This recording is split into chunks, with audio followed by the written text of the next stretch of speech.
we just have some breaking news into our newsroom right now. Hunter Biden indicted now on 3 new federal gun-related charges. What do you make of that? Well, these gun-related charges are really big, Kelly. I think we had talked a couple of weeks ago, 2-3 weeks ago about this. I mean, the existing gun charges, just so your viewers know, Hunter Biden allegedly lied on an application to get a gun about not having ever used drugs. And then we found out later that he has used drugs. Now, that charge alone in federal court carries a maximum 10-year sentence. I don't know what the additional gun charges are, but Hunter Biden's in a heap of trouble with this. And I have to tell you that his lawyers might be in a heap of trouble as well, because remember a few weeks ago, Kelly, they had a plea deal wrapped up with a big bow on it to try to get rid of these gun charges. And what they tried to do then is add language in there that prosecutors could not then investigate and indict Hunter Biden on additional charges. What happened? The federal judge said, you can't do that. That's unconstitutional. I'm tossing out this plea deal. And now look what happened.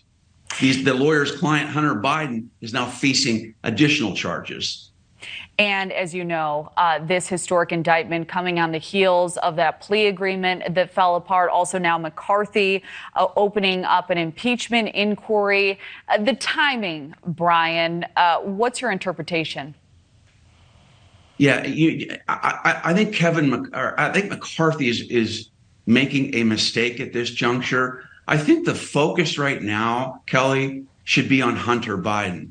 And I don't think that politics should enter into this investigation and now try to use all of the allegations against Hunter Biden to try to implicate President Biden, and more important, to try to investigate whether there should be impeachment. I think what should happen here is there should be a process. There shouldn't be a rush to do this because we have an impending election to try to have voters now think, oh, did President Biden do something bad? From what I've seen thus far, there's a lot of evidence to implicate Hunter Biden, but I haven't really seen anything that's going to stick as to President Biden. The only thing we have, Kelly, is that there was evidence that Hunter Biden sent a WhatsApp message to an executive in China, and he said, hey, my dad is sitting right next to me, and unless you do what you've got to do, my dad's right here, right? And then $5 million was sent a few days later. That's not enough to implicate President Biden. That's not enough for an impeachment. And I hope this does not turn into a political circus. What we have to do real quick is do what the DOJ is doing now. They're doing a deeper dive into Hunter Biden. That's great. We want equal justice for all. Now, if they find evidence that President Biden may have been involved, then at that point in time, maybe McCarthy does this. But at this juncture, it looks like a knee-jerk reaction motivated by politics. Well, I think we can all get behind the DOJ and politics being two separate entities there. So in terms of Hunter Biden's attorneys, they have not yet responded.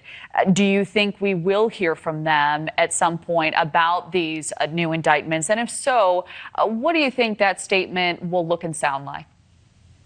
Well, I think what Hunter Biden's lawyers need to do with the gun charges, Kelly, is they need to take a deep breath and redo a potential plea deal.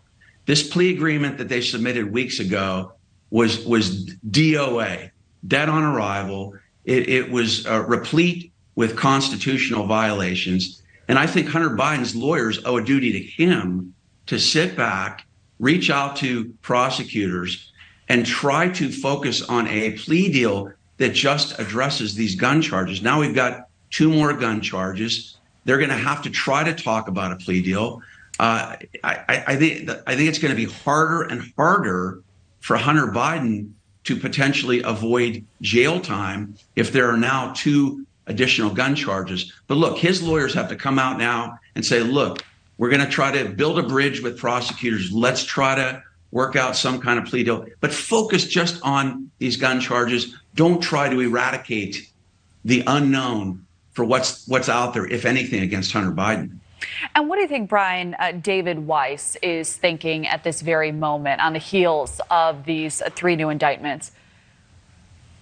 Well, I think David Weiss has to be thinking that there might be more out there, right, Kelly? Because we started with one gun charge, and now we have two additional gun charges. I don't know if there's other guns involved that Hunter Biden might have purchased, but look, Weiss has to now be focusing on doing his job, and he needs to follow the evidence. Because remember, there were allegations when Weiss was appointed by Merrick Garland that, oh, wait a minute, he's not the right guy for the job. He's too weak. He wasn't doing any investigating further.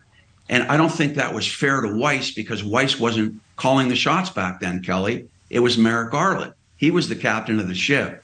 So Weiss now has to exhibit to our voters across the country that he has independent power to go out and investigate allegation. And that includes everything. That includes Hunter Biden's laptop. That includes witnesses that might be in other countries. And he has to stay in his lane, follow, investigate evidence. And then if there are any other potential crimes committed, he's going to have to follow through and secure indictments.